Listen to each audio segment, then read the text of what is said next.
What's up, peeps? So, yeah, I'm going to try to continue the trend of making content that is not wholly fucking depressing for everyone,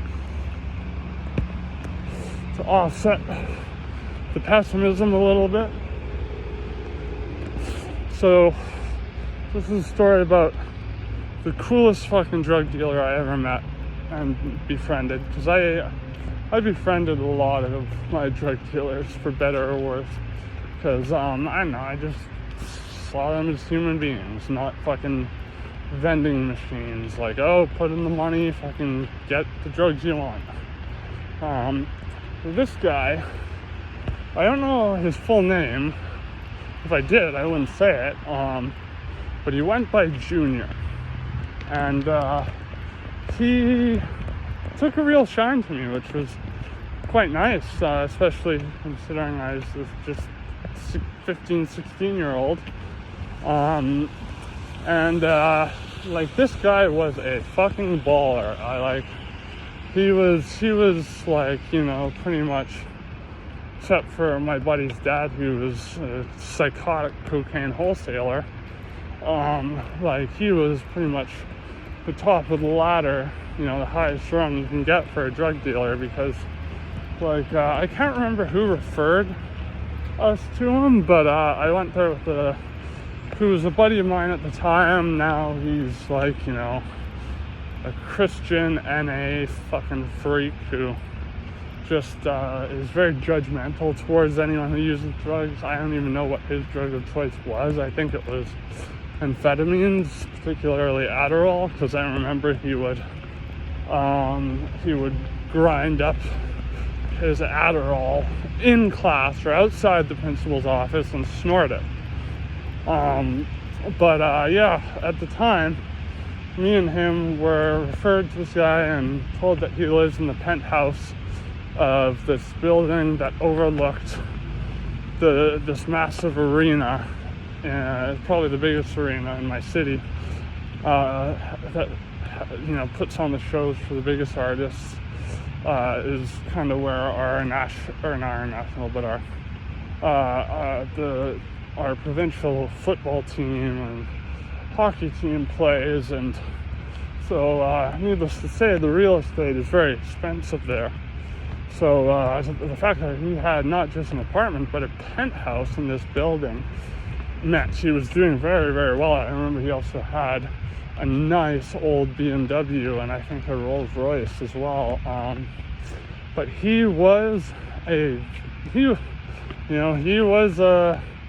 what was Hunter S. Thompson call him, a super-powered mutant or whatever, you know, too rare to live, too weird to die. He was definitely one of those guys. Like, he was Jamaican. You know, he had dreadlocks. He was a little shorter than me, but he was definitely big buff guy. Wouldn't want to cross him in the wrong way, that's for sure. I remember we went in the building and we had to talk to the doorman, be like, oh yeah, we know this guy, we're going up to his place. And they're like, okay, well, you know, you gotta get, you know, someone to buzz you up to the penthouse when you reach the top floor. So we get in the elevator takes us up, and then we're at, like, I don't know, something like the 25th floor or whatever. It stops and we're like, oh shit, how do we get to the penthouse? So someone there is gonna buzz us up, and we're kind of freaking out for a sec. And then, you know, those little panels that, you know, you would swipe with the card if you lived in the building had a red light on it. It went green, and we went up, ding, doors open, and then just this massive space, and there was just the most rowdy fucking party going on there. Like, I remember one of the first things I saw among people who were just doing lines on the table and drinking and you know, there's tons of gorgeous women and, you know, these gangster looking dudes, and one dude just throws the other one through the glass pane that led out to, on the door that led out to the patio. And we're like, holy fuck. So we're naturally very, very nervous. And they're like, who the hell are you guys? And we're like, well, here's the Junior. And just like, it's like a very cinematic moment. We down the hall, like the layout was kind of like, you know, here's us, here's the elevator doors, kitchen, door leading out to this massive patio, living space kind of adjacent to that door, you know, so we see the guy throw the other guy through the glass pane there, and then to our left down the hall is a series of doors, like the bedrooms and bathrooms, and one of the doors opens, and here comes out this Jamaican dude with two naked women behind him. He's got like, you know, coke fucking halos around his nose, and he's doing his pants up, and we're like, oh fuck, we just distracted this guy while he was fucking you know, getting his rocks off in a fucking threesome with these fucking, you know, beautiful chicks. And so like we're kind of like, oh shit. But then like we realized he came out because he heard the pane shattering, and he was just like, what the fuck, boys, just fucking cool it. Didn't even kick the guy out. And he was like, yo, what's who are you guys? And it's like, oh yeah, we were sent by so and so. They told us you have, you know, ketamine, LSD, fucking mushrooms, weed. And he was like, yeah, I can help you in that area. And I know my friend was so fucking anxious. And I believe we ended up getting some ketamine and some mushrooms.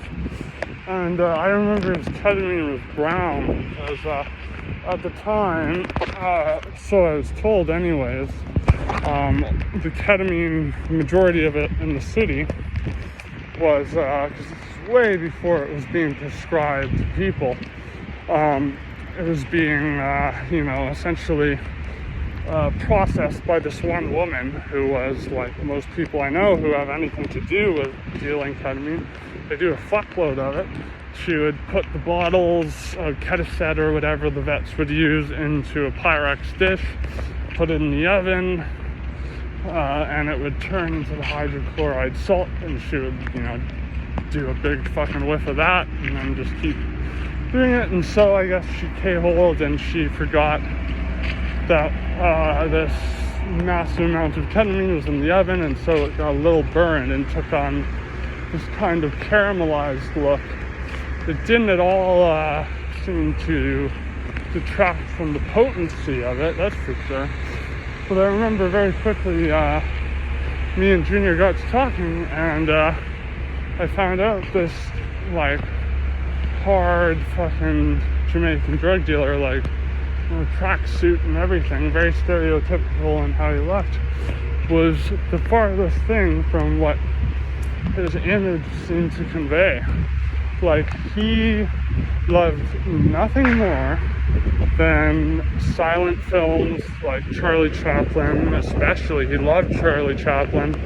So he would get really stoned and watch Charlie Chaplin, and he loved collecting very weird sort of novel music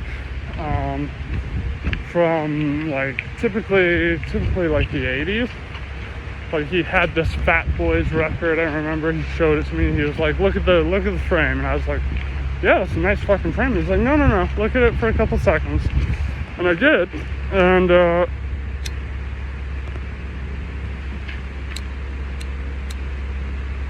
it immediately started looking like it was floating around on the wall, and I was like, oh fuck, am I just really stoned, or is that thing fucking moving? He's like, yeah, this frame, it creates an optical illusion, so it looks like what's on your wall is floating. And for those of you who don't know, the Fat Boys they were kind of the satirical rap group of fat fucking dudes who just rapped about how much they loved pizza and cheeseburgers, and they would eat anything and everything, and just tacky stuff. But at this point in time, I was living next door to Mike Reno, who was the lead singer of Loverboy. Well, he still is lead singer of Loverboy, but and he was also co-hosting the classic rock radio station in my city at the time. I remember hanging out with his son. I would smoke weed with my friends with his son. His son was much older than us. But interesting, kind of 6 degrees of separation. Before they even moved anywhere near us, the son, who had a very detached relationship with his dad, because his dad, married a different woman than the son's biological mother, and he did not like his stepmother, kind of trying to be this maternal figure, and so he ran away a lot as a teen. And one of the places he would often run to and stay at was my cousin's place, interestingly enough. So that was interesting. It's kind of, again, 6 degrees of separation. But when I told Junior this, he was like, I fucking love Loverboy. It's like, everybody working for the weekend, or turn me loose, gotta have my way, or no way at all. This song's like, that was the lead singer, that was my neighbor. And so Junior he was like, if you can get me a record signed by him, I'll put it in one of these nice frames, I'll buy another one. And so I was like, yeah, sure, man. And so I figured he's just gonna go out and buy the first record he sees. Well, no, he scours every record store in the city to find the rarest record possible. And it was a recording in a radio station that Loverboy had done in either the late 80s or early 90s. And so I bring it to my neighbor and I'm like, hey, I have this pal, can you say, Mike Reno with love to Junior or whatever? And he was like, yeah, of course. And he looks at it and he's like, oh my God, I remember recording this. And so, that kind of brought a smile to his face, because I was like, oh, well, maybe I am relevant still, kind of thing. He was very much relevant. He was a cool guy. I remember trick-or-treating with my friends when he first moved in, and I was like, yeah, he's the lead singer of Loverboy, but don't don't barrage him with questions or anything. He's a human being. Treat him like one. And so, of course, my friend is like, we go trick-or-treating, he opens the door, my friend's like, I saw a VH1 video about you, man, and apparently you have a bag of panties from all the women who threw panties on stage. And he was like, at first I was like, shut up, dude, to my friend. And Mike Reno was like, yeah, I actually have it right here. He was like, you want to see it? And my buddy's like, oh, hell yeah. And so he brings out this big duffel bag full of panties from this little custom-made recording studio he had, which had his platinum record framed and everything. And so anyways, I bring this to Junior. He's fucking over the moon about it. I remember we chilled quite a bit. He would always have a fucking big ass bag of weed, and we would just sit there and watch old silent films and laugh our asses off, smoking one blunt after another. We've been so stoned I'd be hallucinating, but we just had a blast, just the two of us. And I brought so many of my friends over to him, but he never really addressed them. He'd always talk to me. And he gave me so many free drugs. It was pretty great. It was good. good arrangement. Like, I remember, the second time I did 9.5 grams of mushrooms by accident. Because I called Junior and I was like, yo, dude, fucking give me 6. Oh, what's with that blur? That's fucking trippy. Yeah, I was like, give me 6 grams of mushrooms, man. And I was like, my friend, he wants an eighth of weed. At this point in time, I didn't like smoking weed for some reason. I actually stopped smoking weed for years after that. But I did the mushrooms, and in about 5 minutes, I had hallucinations of these bugs that were essentially like they looked like stained glass fucking bugs that were just swirling into my vision. And I was like, oh shit, this is gonna be intense, because you know when a psychedelic hits you in 5 minutes, that, especially that hard, you know things are gonna get crazy. Like, I remember we were watching a Doug Stanhope special. I believe there's no refunds. And I remember looking at Stanhope, and he had like all these eyes on his forehead and shit. And I even blacked out for a while from the mushrooms. And my buddy found me like half a block down the street, and I was talking to these just random people with like almost an empty beer bottle in one hand and a smoke in the other. And he was like, what are you doing, dude? And I was like, I know, huh? I've seen her in a porno. And then of course they look at me very offended, and my buddy's like, yeah, okay, time to go home. Brings me back home. Yeah, like, that was the last time I did a very high dose of mushrooms. Like, you know, I did a couple 4-gram doses after that, but yeah, haven't gone that high since. And when I asked him, I was like, Junior, was that 6 grams of mushrooms? And he was like, no, I gave you an extra 3.5 grams. I gave you an extra 8. I was like, I thought your buddy might want some. And the thing is, it's funny because he gave my buddy just like exactly an eighth of weed, which is what he paid for. He didn't give him any more. But he gave me like fucking 3/8 of mushrooms. Yeah, no, needless to say, he was a very cool guy. And he even, because of the, I was hanging out with a lot of different groups of people. Unfortunately, I didn't get super close with a lot of them, so most of those relationships have kind of faded. But otherwise, I was bringing over, you know, metalheads, fucking people into psytrance, EDM, all this different shit. And so he was like, you know what, I have a stake in this big club. I'm not going to mention it because I don't want to, you know, potentially out this person. And he was like, yeah, you know, fucking, you talk about how you go to these underground shows all the time. Well, if you can get people to who DJ at those shows to play, and you can get at least 500 people to show up, then, you know, I'll let you take like at least half the money.